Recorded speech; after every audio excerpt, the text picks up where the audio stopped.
Pada kali ini saya akan memaparkan tentang pemikiran 5 tokoh filsafat pra-Sokrates. Yang pertama Thales. Thales kurang lebih hidup sekitar 625 sampai 546 Masehi di sebuah kota yang bernama Miletos. Thales ini merupakan filsuf pertama dalam tradisi Yunani, dan karena itu dia dijuluki sebagai bapak filsafat. Thales terkenal setelah gagasannya tentang alam atau kosmos, yaitu Thales berpendapat bahwa alam ini terbentuk dari air, dan pemikirannya ini didasari atas pengalamannya bahwa kehidupan di bumi sangat membutuhkan air untuk dapat bertahan hidup, mulai dari tumbuhan, hewan, dan manusia. Selain itu, Thales menganggap air sebagai komponen utama pembangunan alam. Setelah Thales melihat bahwa bangsa Mesir yang dalam kesehariannya sangat bergantung pada sungai Nil. Menurut Thales, air merupakan prinsip dasar segala sesuatu. Air dapat mengalir dalam bentuk dirinya sendiri tanpa ada hambatan atau gangguan dari luar. Thales menemukan gagasannya tentang air dan alam setelah menjauhi mitos-mitos yang ada dan berpikir secara logika dan rasional. Pemikiran itu dianggap oleh Aristoteles sebagai perintis filsafat alam pertama yang ada, sehingga Thales dijuluki sebagai bapak filsuf karena telah berhasil keluar dari belenggu mitos yang ada di sekitar Yunani pada masa itu. Selanjutnya Anaximandros. Anaximandros adalah filsuf alam kedua sekaligus murid dari Thales. Jika gurunya dikenal dengan gagasan hubungan antara air dengan alam, maka Anaximandros sendiri dikenal dengan prinsipnya tentang Tuopeiron, yang berarti tak terbatas, abadi, tidak berubah-ubah, dan meliputi segala-galanya. Anaximandros menentang ide dan gagasan Thales tentang alam berasal dari air. Anaximandros mengatakan bahwa segala hal berasal dari substansi asli, tapi substansi tersebut bukanlah air. Menurut dia tidak mungkin asas pertama segala sesuatu adalah air, sebab jika seandainya benar air adalah asas pertama dari segala sesuatu, maka air harus bisa didapatkan di mana-mana, termasuk dari api juga, yang termasuk sesuatu aspek yang paling kering.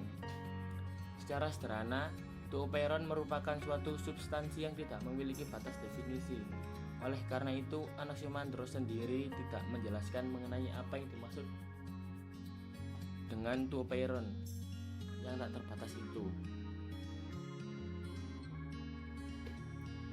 Yang ketiga, Anaximenes. Anaximenes merupakan seorang filsuf yang sama-sama berasal dari kota Miletos seperti Thales dan Anaximandros. Pemikirannya tentang kosmologi alam semesta ialah alam semesta tercipta dari proses pemadatan dan pengenceran udara yang membentuk api, tanah, batu, dan sebagainya. Anaximenes berpendapat semuanya terjadi di udara. Udara bisa jarang dan padat. Kalau udara menjadi jarang, terjadilah api. Kalau udara berkumpul menjadi rapat, terjadilah angin dan awan. Jika bertambah padat, maka terjadilah hujan dari awan itu. Dan dari air terjadilah tanah, dan dari tanah terjadilah batu. Anaximenes tidak dapat menerima pandangan Anaximandros tentang Tuopeiron yang metafisik.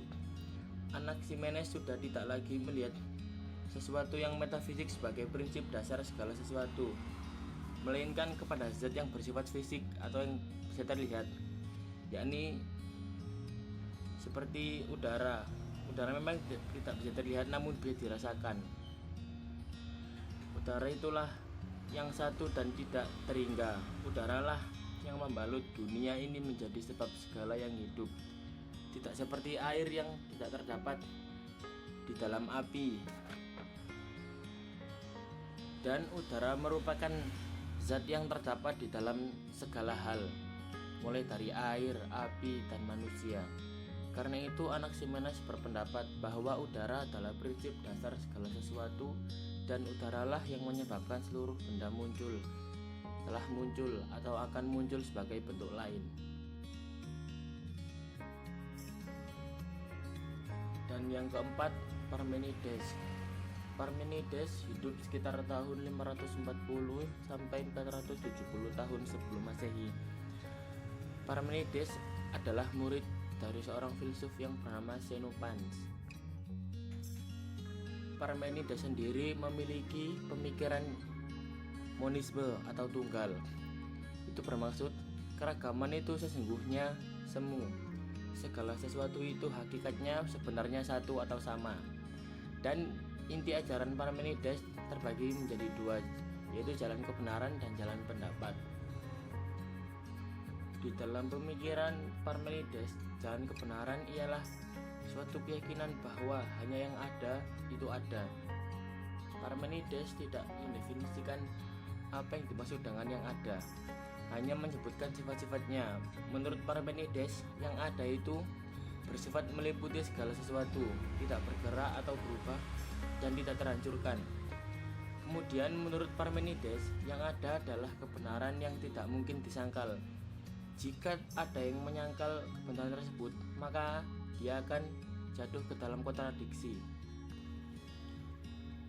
Pemikiran Parmenides yang kedua ialah jalan pendapat.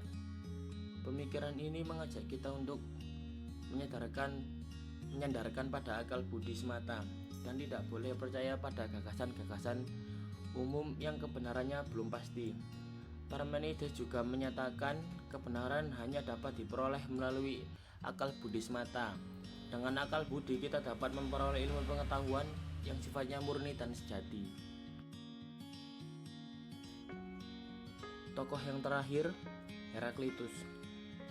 Heraklitus tinggal di daerah Palis Efesus yang berada di Asia Minor. Hidup di kisaran tahun 540 sampai 480 sebelum Masehi. Heraklitus sendiri tidak percaya dengan kekosongan sebelum dunia terbentuk. Yang dipercayainya hanyalah zat tunggal abadi yang selalu ada dan menjadi penyebab terbentuknya seisi dunia ini, yang dalam istilah Yunani dikenal dengan phasis atau lebih sering disebut dengan logos atau akal. Heraklitus mengandalkan bahwa zat asal atau logos ini serupa dengan api yang bisa menghanguskan menjadi abu sekaligus bisa memberi kehidupan selayaknya matahari. Sifat api yang selalu bergerak, berubah. Itulah kenapa Heraklitus beranggapan bahwa hukum utama dunia ini adalah perubahan dan pertentangan yang selalu mengalir. Sedangkan hukum pertentangan dan perubahan sendiri disebut oleh Heraklitus sebagai logos, Tuhan yang menciptakan kehidupan di dunia. Segala sesuatu yang terbentuk di dunia ini menurut Heraklitus tidak pernah terlepas dari hukum logos. Itulah kenapa segala sesuatu pasti berubah dan harus berubah untuk menjaga jalannya kehidupan. Terima kasih telah mendengarkan hingga akhir. Sekian penjelasan saya. Wassalamualaikum warahmatullahi wabarakatuh.